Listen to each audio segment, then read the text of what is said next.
સુરત શહેરના હજીરા સાંઈ રોડ ઉપરથી 1 કિલોગ્રામ જેટલું એમડી ડ્રગ્સ કિંમત ₹97,37,400 રૂપિયાના મતાના માદક પદાર્થોનો જથ્થો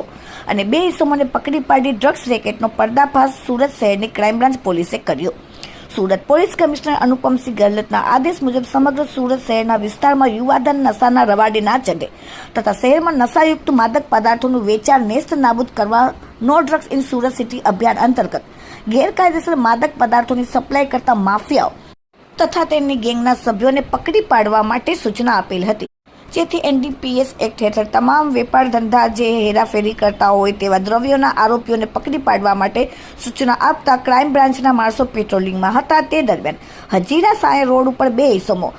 973.740 ગ્રામ એમડી ડ્રગ્સ જેની કિંમત ₹97,37,400 તથા એવેન્જર મોટરસાયકલ ₹50,000 મળીને કુલ કિંમત ₹97,87,400 રૂપિયાની મતાનો જથ્થાનો રોડ ઉપર મૂકીને શેરડીના ખેતરમાં ભાગી ગયેલ હતા, જે અંગે એફએસએલને સ્થળ પર બોલાવી જરૂરી પરીક્ષણો કરી નાર્કોટિક્સ એક્ટ મુજબનો ગુનો દાખલ કરેલ અને ભાગી ગયેલ ઇસમો માટે 6 કલાક સુધી ક્રાઇમ બ્રાન્ચની પોલીસે કોમ્બિંગ કરીને બંને ઇસમોને ઝડપી પાડેલ। બંને ઇસમોને પકડીને આરોપીની પૂછપરછ કરતા તેઓ કોસંબાના રહેવાસી છે, જે એક તામીર અબ્દુલ કયુમ શેખ ઉંમર 20 અને સાહિલ અલ્લાહ ગુલામ મોહમ્મદ દીવાન ઉંમર 19, જેઓ પ્રાથમિક પૂછપરછમાં આરોપી તામીર કોસંબા ખાતે છત રિપેરિંગનું કામ કરે છે અને અગાઉ મારામારી તેમજ મોબાઈલ સ્નેચિંગ તેમજ ચોરીના ગુનાઓમાં પકડાયેલ છે। આરોપી સાહિલ અલ્લાહ બૂટ ચપ્પલની દુકાનમાં કોસંબા ખાતે કામ કરે છે। હાલમાં ક્રાઇમ બ્રાન્ચે બંને પકડાયેલા આરોપી આ માદક પદાર્થોનો જથ્થો કોની પાસેથી લાવેલ હતા અને કોને આપવાના હતા તે બાબતે પૂછપરછ શરૂ કરી। Bureau report, daily India TV, Surat. Surat city police દ્વારા સુરત શહેરમાં no drugs in Surat city campaign હેઠળ જો અલગ અલગ બ્રાન્ચો કાર્યવાહી કરી રહી છે, એમાં ક્રાઇમ બ્રાન્ચના ટીમ છેલ્લા ઘણા દિવસોથી એવા તત્વો જો આ પ્રકારના ધંધામાં સામેલ છે એના પાછળ હતી જોઈએ અને એના ગઈકાલે આપણને ઇન્ફોર્મેશન મળી કે 2 વ્યક્તિઓ આપણા જહાંગીરપુરામાં ઓલપાડ રોડ ઉપર જો સારોલી બ્રિજ આવે છે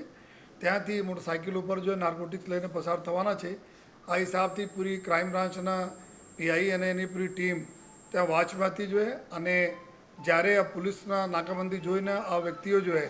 મોટરસાઇકલ છોડીને ત્યાંથી ભાગ્યા જોઈએ અને ભાગીને બાજુમાં શેરડીના જો ખેતરો આવે છે એમાં પાણીના અંદર જોઈએ ભાગીને છુપાઈ ગયા। સમગ્ર જો એરિયાના કોર્ડન કરવામાં આવેલા જોઈએ અને લગભગ 6 કલાકના જહેમત પછી જો મહેનત પછી આ બંને આરોપીઓના પકડવામાં આવેલા અને એના જો ગાડીમાં આપણે જો બી જ્યારે ભાગે છોડીને ત્યાંથી લગભગ 973 ગ્રામ જેટલા લગભગ 1 કિલોગ્રામના આસપાસ કુછ 97 લાખ રૂપિયાથી વધુ કિંમતના જો મુદ્દા માલ ત્યાંથી રિકવર કરવામાં આવેલા છે। રાતભર આ આરોપીઓ જો આપણેના પોલીસના ગેરમાર્ગે દોડવાના પ્રયત્નો કરતા હતા કે આ જો ડ્રગ્સ જો એમડી ડ્રગ્સ પકડાયેલા છે આ જીનો મોટો વગેરે છે, લેકિન તાત્કાલિક એફએસએલના ટીમ આવી ગઈ હતી। જો એફએસએલના ટીમનું પરીક્ષણ કરીને આપણને બતાવ્યા કે આ જો એમડી ડ્રગ્સ છે સારી ક્વોલિટીના અને કુલ લગભગ 97 લાખ રૂપિયા જેટલાના કિંમતના આ બધા મુદ્દામાલ પકડવામાં આવેલા। બંને આરોપીઓ જો છે આ એકના તામીર અબ્દુલ કયુમ નામ છે, જેના ઉંમર 20 વર્ષ છે, કોસંબાના રહેવાસી છે અને બીજા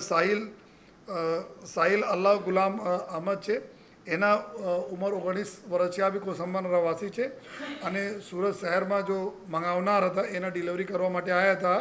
તો આગળ જ્યાં જ્યાં લિંક છે એના ઉપર બી જો પોલીસના ટીમો આપણા કામ કરી રહી છે જો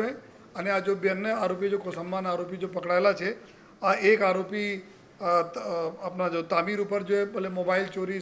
મોબાઈલ સ્નેચિંગ મારામારી આ પ્રકારના ગુનાઓ ત્યાં દાખલ થયેલા છે જો બીજા આરોપી જો બૂટ ચપ્પલ વગેરેના કામ કરે છે જો